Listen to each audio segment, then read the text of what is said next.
Hello everybody and welcome to the final What About the Game of 2015. So you already know my top 5 Wii U eShop games, but how about retail releases? So it's been a fairly sparse year overall. There have been some really great games, but there have also been some rather average games.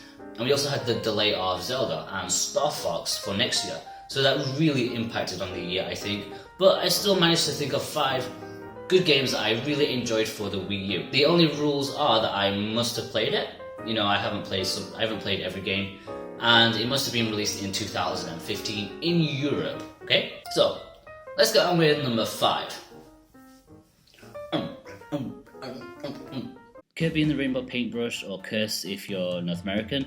It's a game that I like for probably more superficial reasons. I mean, just look at it. Look, it's one of the most gorgeous games for the Wii U, and that's not even the best thing about it.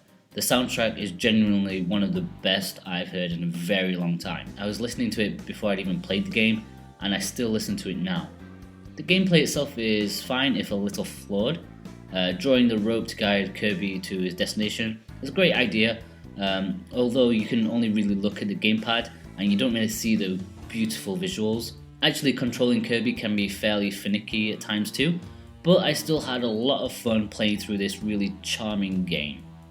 Kirby's a pretty solid start. I know it's not for everybody, but I really enjoyed it. But when we get to number 4, I think this is where every Wii U owner must own these games, because this is when it starts to get really good, okay? So let's get on with number 4. We also have another rather gorgeous game with a rather brilliant soundtrack.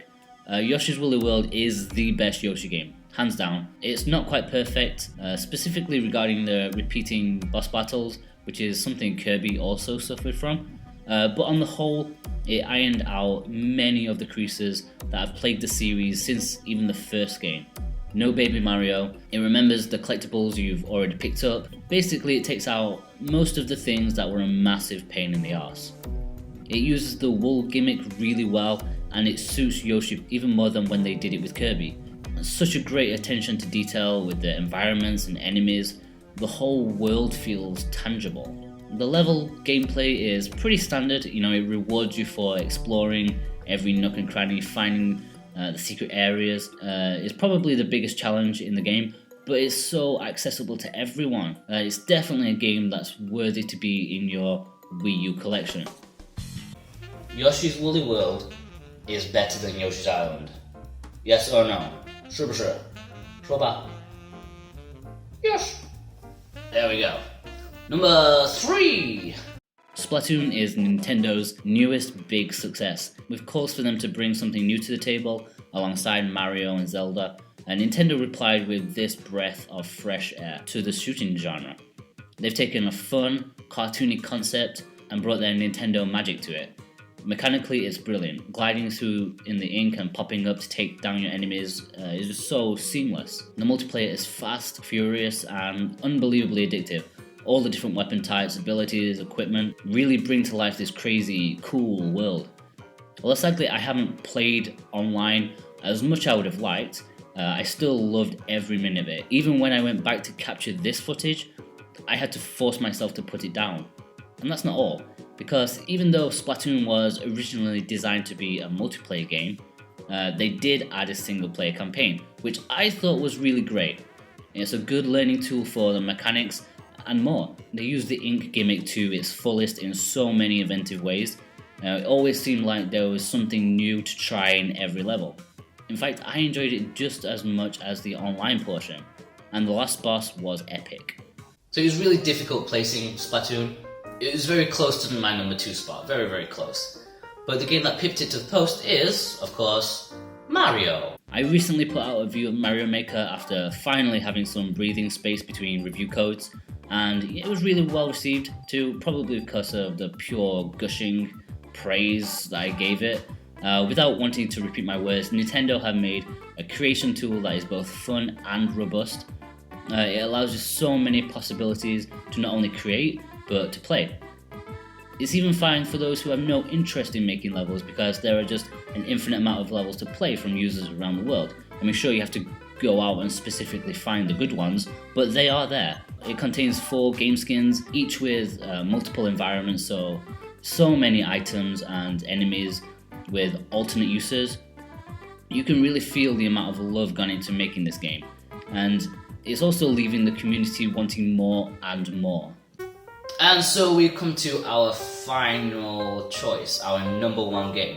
And it's probably pretty obvious to you because, you know, Mario Tennis Ultra Smash was just so...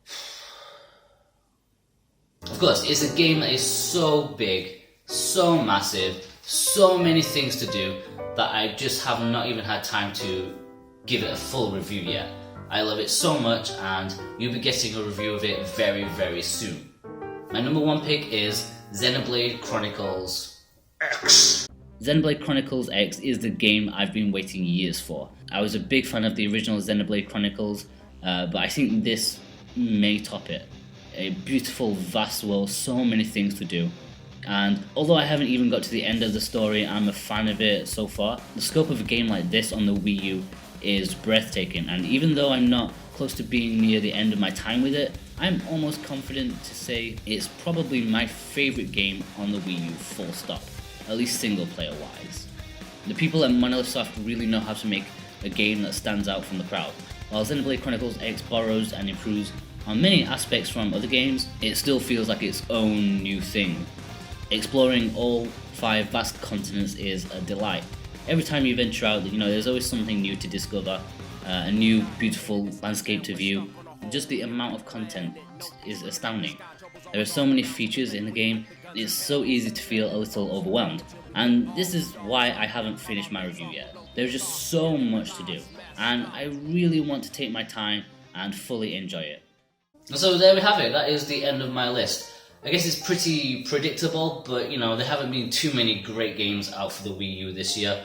But anyway, what are your favourite Wii U games that you've played this year? Top 5 is probably pretty easy, but what is your number 1? Tell me your number 1 game of this year. Okay guys, I will see you next year. Bye bye. Woolly World is better than Yoshi's Island. No, it's not. It is. I'm telling you, it's much better. It's not. It's a fact. It's not. It is. I'm having these.